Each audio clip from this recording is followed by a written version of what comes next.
We are officially 1 week into training camp.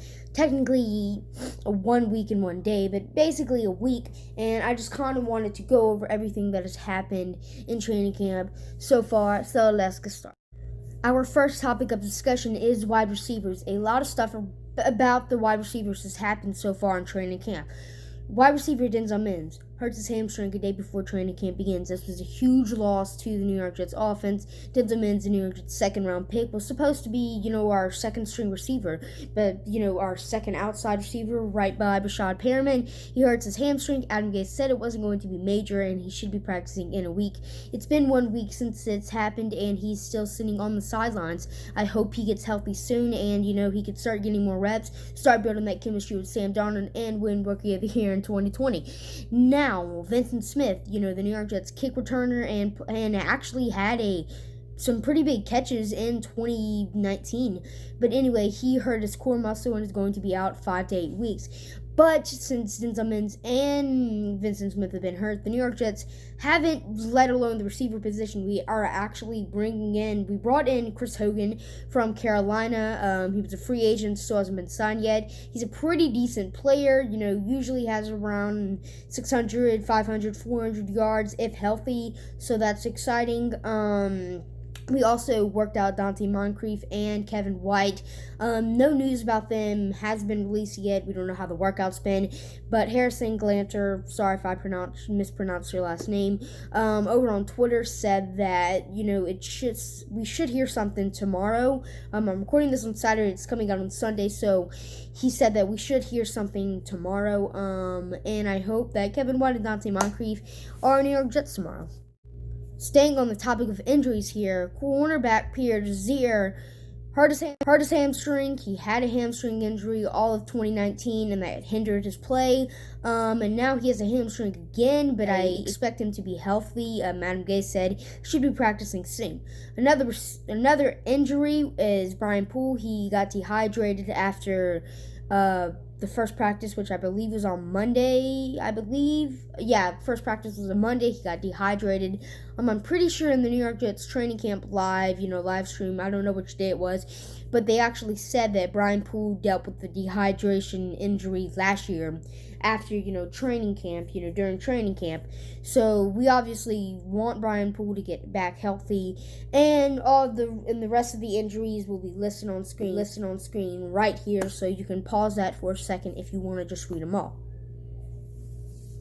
We are officially off the topic of injuries, and now we are going into good news. So, Breshad Perriman, New York Jets signed him in this offseason, is having a beautiful connection with Sam Darnold. They connected on a 70-yard touchdown pass. That's great. They've also connected on multiple other passes, and it's just been fun to watch them through the little highlights give us on Twitter.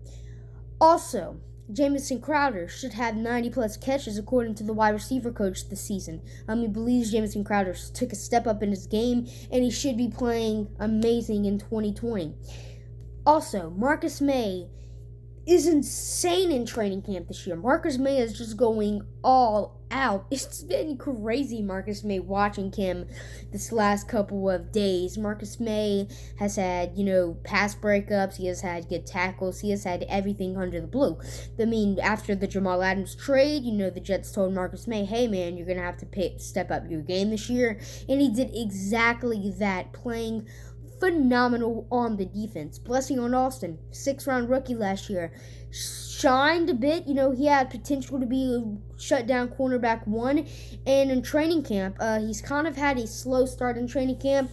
Not slow. Obviously, if you haven't heard any news from cornerbacks, that means they're doing good. Connor Hughes had this little Q&A before Adam Gase's press conference, and people were asking questions and everything. Someone asked, how's Blessing on Austin doing?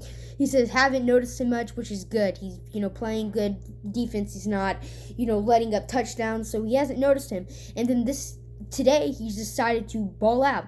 He had Sam Darnold's first interception of training camp. Sam Darnold was a perfect passer until today when Blessing on Austin had this nasty one-handed interception. It was filthy. And then he also had a pass breakup. Blessing and Austin had an amazing day today. Ashton Davis, third round pick from this year, is playing pretty good. He has this aggressive tackling, and he also did this flip. He flipped over and caught the ball at the same time. That was pretty cool. Alrighty, so Frank Gore is doing pretty good too. Frank Gore, we signed him this offseason to be Le'Veon Bell's backup running back. And Frank Gore is in almost every highlight reel. The Jets do a little highlight reel every week, and Frank Gore's usually in every single one. The guy is just very impressive. He said that he could have had 1,000 yards in Buffalo if they utilized him right. He was balling out that first half, and then the second half he kind of slowed down a bit. But he's been balling out in training camp. He still has it at 36 years old. And Le'Veon Bell, Frank Gore, and Michael P. Ryan made this cool little TikTok. So I'm going to play that right. 22, 26, 25. Yeah. Youngest to oldest, oldest to youngest. I don't know how they're gonna categorize it, but y'all see, this group is going crazy. Ricky and the Vets, 100. Yo, going crazy. Chris Herndon and Sam Darnold have an amazing connection as well. They are doing phenomenal. Now, Chris Herndon was hurt and got suspended last year, so 2019 we didn't get to see much from him, but in 2018 he led the team in receiving yards. Now, Chris Herndon and, Sam Darnold are having this kind of amazing connection that is just so amazing. It's unreal.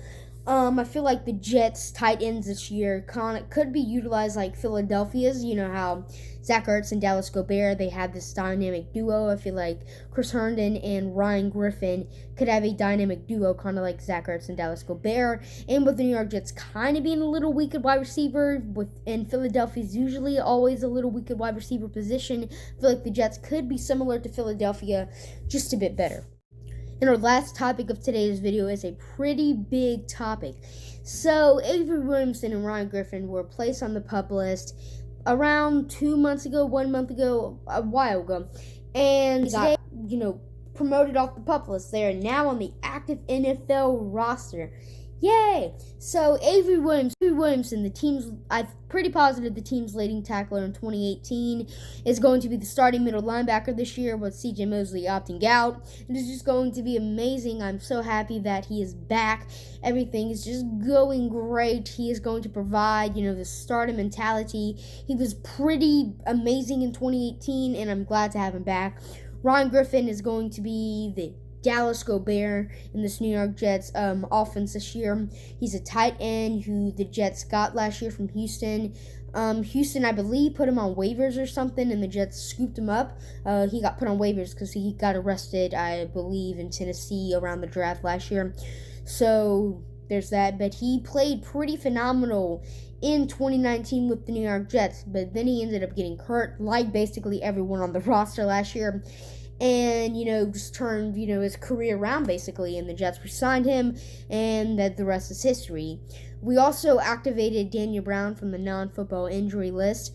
Daniel Brown, he was I think he played pretty well for a backup tight end. The Jets signed him to be a special teams type player, and he ended up having a touchdown against Washington last year. I believe he had 7 catches last year. But anyway, I think he played well. I think he exceeded his expectations, and I believe he just played pretty well for his. I'm going to pretend like this is a table. Bada boom. Thank you guys for watching. If you are returning, welcome back. I love having you here. If this is your first time watching the New York Jets News channel, make sure to subscribe because I post New York Jets content like this every day. And don't forget to turn on that bell and follow me on social media at JuJets on Instagram and Twitter. Is also linked down below in the description. So make sure to check that out. Thanks for watching. And as always, go Jets! Boom!